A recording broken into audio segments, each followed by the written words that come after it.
Shalom, bien-aimés de Dieu, je vous salue dans le nom de Jésus, notre Seigneur et Sauveur. Mon frère, ma soeur, le Seigneur nous a accordé la grâce ce matin d'avoir le souffle de vie. Il nous l'a prêté et nous voulons lui dire merci. Tu as toutes les raisons de remercier le Seigneur, mon frère, ma soeur. Et ce matin, j'aimerais m'appuyer sur une parole des Écritures pour nous redonner la force ce matin, la force de continuer notre marche avec le Seigneur. La Bible déclare dans Jérémie chapitre 17, le verset 8, le verset 7 et 8, « Béni soit l'homme qui se confie dans l'Éternel, et dont l'Éternel est l'espérance. Il est comme un arbre planté près des eaux, et qui étend ses racines vers le courant.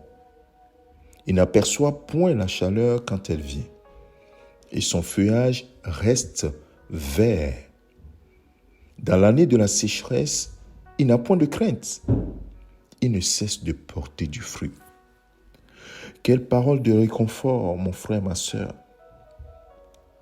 Le Seigneur t'a planté près de la source de la vie. Est-ce que tu le sais?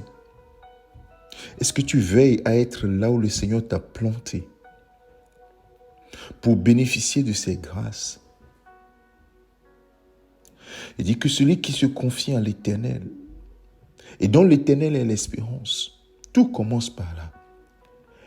Est-ce que dans les moments de joie, tu te confies en l'Éternel? Dans les moments de peine, c'est l'Éternel qui est ton espérance? Voilà l'attitude que le Seigneur attend de toi, qu'il a planté, qu'il a sorti du monde pour venir planter à côté de la source de vie, afin que tu trouves tout ton plaisir en l'Éternel, tout ton plaisir dans le Dieu de ton salut. Il est comme un arbre planté près des eaux. Qui l'a planté? L'Éternel l'a planté près des eaux. Jésus dira un jour, « Venez à moi, vous tous qui avez soif, et venez et buvez. Et l'eau que je vous donnerai deviendra en vous une source d'eau qui jaillira jusque dans la vie éternelle. » Oh, bien-aimé de Dieu, Dieu sait ce qu'il fait. Il sait que les moments de chaleur arriveront. Il sait que la sécheresse arrivera. Mais il a déjà prévu que parce que tu es planté près de la source d'eau, parce que tes racines s'étendent dans le courant de l'eau et que tu tires ta substance quotidienne, oh, tu n'auras pas peur des temps de chaleur. Quand la sécheresse viendra, tu n'auras point de crainte, mon frère, ma soeur, parce que tu continueras par porter du fruit. Bien-aimé de Dieu, ce matin, que quelqu'un soit fortifié par cette parole.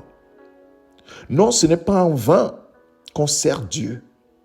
Ce n'est pas en vain qu'on reste fidèle à Dieu. Oui, dans les Écritures, on a vu parfois les gens dire, c'est en vain qu'on adore Dieu. À quoi ça nous sert d'adorer Dieu? Dans Malachie et autres. Oh, bien-aimé de Dieu, confie-toi en l'Éternel. Reste fidèle. Parce que tu es béni. Béni de toutes les bénédictions spirituelles dans les lieux célestes, comme l'apôtre Paul l'a dit, Éphésiens chapitre 1, le verset 3. Reste là où le Seigneur t'a planté, près des eaux, près du courant de l'eau de la vie, la parole de Dieu, Jésus lui-même, et continue d'entretenir ta communion par Jésus-Christ, la communion avec le Saint-Esprit autour de la parole de Dieu. Nous comprenons pourquoi, lorsque le Seigneur dit, l'Éternel dit à Josué, que ce livre de la loi ne s'écarte point de ta bouche.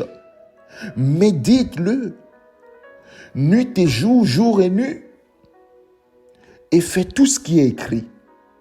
C'est ainsi que tu réussiras dans tout ce que tu entreprendras, pas dans certaines choses, dans tout ce que tu entreprendras. Bien-aimé, je n'ai pas besoin de trop insister. Si tu as des oreilles pour entendre, tu entendras ce que l'Esprit te dit ce matin. Fortifie-toi dans le Seigneur. et que sa paix qui surpasse toute intelligence garde ton cœur et tes pensées en Jésus-Christ, son Fils bien-aimé, qui est le chemin, la vérité et la vie. Pas un chemin, hein, le chemin, la vérité et la vie. Il t'a donné son Esprit Saint pour que tu sois en communion avec lui, pour puiser chaque jour, dans la parole, toute la substance dont tu as besoin pour ta vie sur cette terre.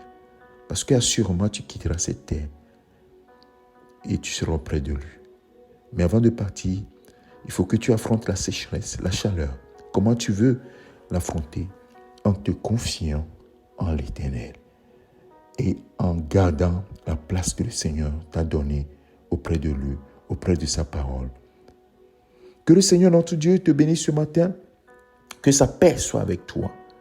Va dans une assemblée pour adorer Dieu, pour célébrer avec les frères le Seigneur, ton Dieu, parce qu'il aime qu'on le loue, il aime qu'on l'adore.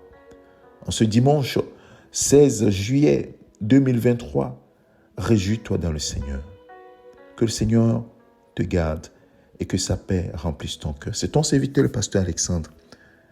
Nous allons prier. Père, merci pour ta fidélité et ton amour ce matin. Bénis mon frère, bénis ma sœur. Et que, Seigneur, nous gardions la place que tu nous as donnée, là où tu nous as plantés. Tu nous as sortis du monde. Tu nous as plantés près de ta parole. En nous donnant ton Esprit Saint pour que nous puissions comprendre ta vie, la vie que tu nous as donnée, et que cette vie nous inonde constamment. Merci à toi, Père, d'avoir fortifié quelqu'un ce matin au travers de cette parole, d'avoir redonné un sens à la vie chrétienne à quelqu'un ce matin. Que toute la gloire te revienne. Mets ta paix dans le cœur de tes enfants et surtout la joie que nous avons de te connaître, Seigneur. Que toute la gloire te revienne, Père, au nom de Jésus-Christ, ton Fils bien-aimé. Nous avons ainsi prié. Amen. Que le Seigneur te bénisse. Excellent dimanche, mon frère, ma soeur, dans la grâce de Dieu. Amen.